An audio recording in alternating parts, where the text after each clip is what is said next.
Yes guys, hope you're all well and welcome back to a new video. This is episode 3 in the £100 to $50,000 funded challenge. We've successfully grew $100 into $300, and then now what we're going to do is buy a 50k challenge and then hopefully pass that and then go on to the verification. So this video here is going to be all around the challenge. So we've got a 10% profit target. So let's see how we get on. So we have now identified the first trade that we have taken on this challenge. As always, the trade was sent to the analysis group, and this is just also a bit of evidence for you to see what was sent. So what we said was Euro US dollar, where we were looking at shorts from this area here that we've outlined at the 1.0925 area. We were going to use a 30 pip stop loss on the position, and the reason for entering the trade is that Euro, if you can see, was coming up to a nice area of weakness.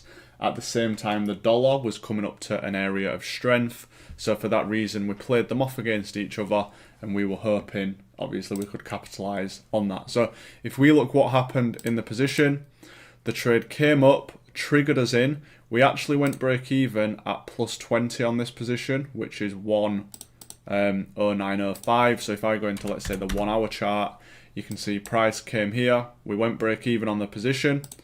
Price then took us out back at break even, continued to push down, but then as we see overall, price would have just missed the TP area, and then obviously look, you can see it went back and would have eventually stopped out. So by going break even here, if we hadn't have done it obviously at plus 20, we would have done it at plus 25. So this is a thing when you're looking at your positions. If you are looking to enter a trade, you always want to make sure that you are obviously setting some rules. I knew that even though the take profit was at 30, due to it being the Euro US dollar, I know that it doesn't make large moves compared to other pairs. So for that reason, 20 pips was more than enough for us to go break even. By going break even at that rather than 1-to-1, you can see it obviously would have saved a potential loss. So as you can see on the screen, the first trade we have taken is obviously Euro US dollar. It ended up being a break-even trade, and we ended up making about $16 on this position. So when we take another position, we will obviously update this video, but for now, yeah, the account is pretty much still sat at break. So then I'm now breaking down trade 2. So this is a position we've taken on New Zealand dollar US dollar.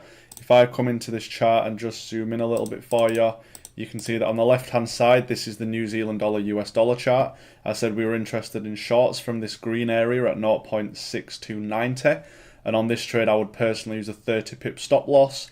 The reason for taking the trade is that the DXY on the right was at an area of strength. At the same time, New Zealand dollar was at a potential area of weakness. So what we did in this trade, we obviously entered once price reached this area. So as you can see, initially we went into some heavy drawdown on this position. Following that, the next candle then managed to obviously push us down. Price did in fact with this next candle come back down to break even. So for that reason, what we actually did is we actually got out of this trade break even.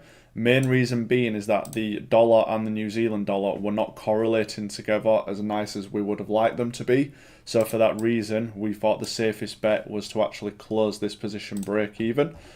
So as you can see from what's on the screen, it was a minus $21 loss. So once again, break even. Unfortunately, what would have happened if we would have stayed in is, as you can see, price would have then done this. So we could have potentially taken the loss, but the lesson from this kind of situation here is that if you're unhappy with a position and the reasons why you entered, for example, change and the market conditions no longer line up with what you want to do, then obviously following that, the safest option will be for you to get out of the position. So for that reason there, once it came back to break even, we got out break even, we would have gone back into drawdown, avoided stop loss by about 5 pips, and then eventually would have won. But instead, we did take the break even on the trade. It's not an issue because it's a lot better than an obvious loss, especially once price kind of slams your area as much as it did here. But no, that's trade 2. We are currently break even still on the account. So hopefully the next position, we can obviously make some money and obviously get a nice head start. Price then came up to this area here.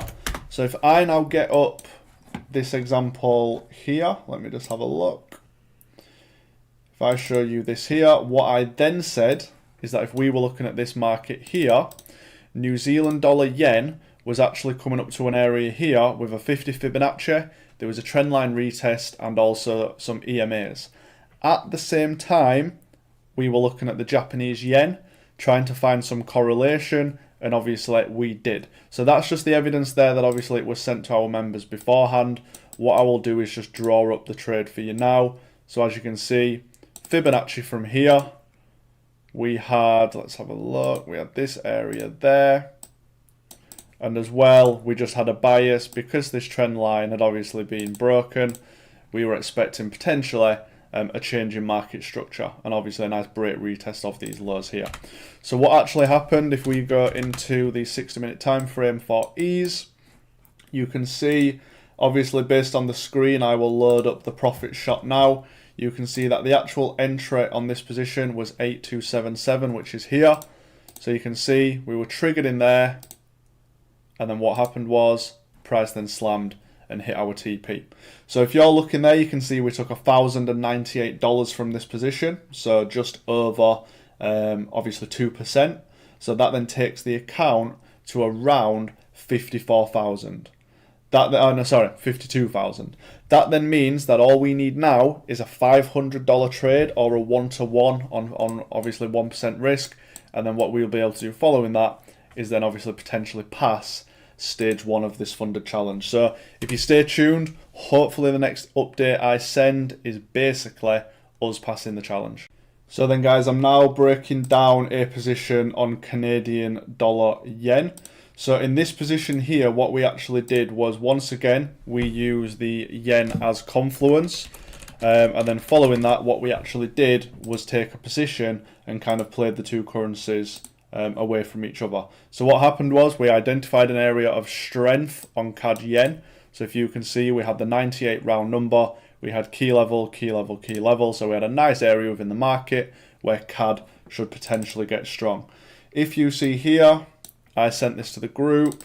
We basically said CAD yen live buy, 98 entry, confluences that were in the area, and also the size of the stop loss. So that's what you can expect from obviously our group. What then happened was price came down, triggered us in, and narrowly we got so lucky with this position that price pretty much missed our stop loss by about a pip. So if I obviously put this to the correct, sorry about that. So you can see this position, we got very, very lucky.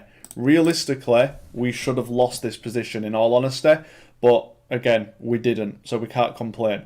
Price narrowly missed our stop loss. If I go into the 60-minute, you can see, and like you can see here on TradingView, it looked to hit the stop loss. Obviously, we got very lucky. The actual physical entry that I took was obviously the 98. Stop loss was 25 pips at 75. So you can see on this broker on TradingView, it would have been hit, but for some reason it didn't get hit on ours. Price then went up and hit our TP.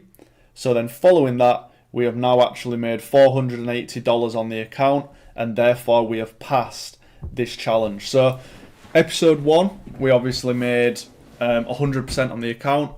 Episode 2, we gained another 100% on the account. We've now bought this challenge, and we are now onto the verification stage of this kind of episodes that we're doing. So we're just basically showing you guys that even if you are starting with a low balance of, let's say, £100, then obviously it is going to be harder for you to obtain capital. However, it's very much doable. So hopefully if we obviously pass the verification stage of this challenge, then what we can expect to see is that we will gain $50,000 in funding, and therefore we have that capital to trade and hopefully make money from.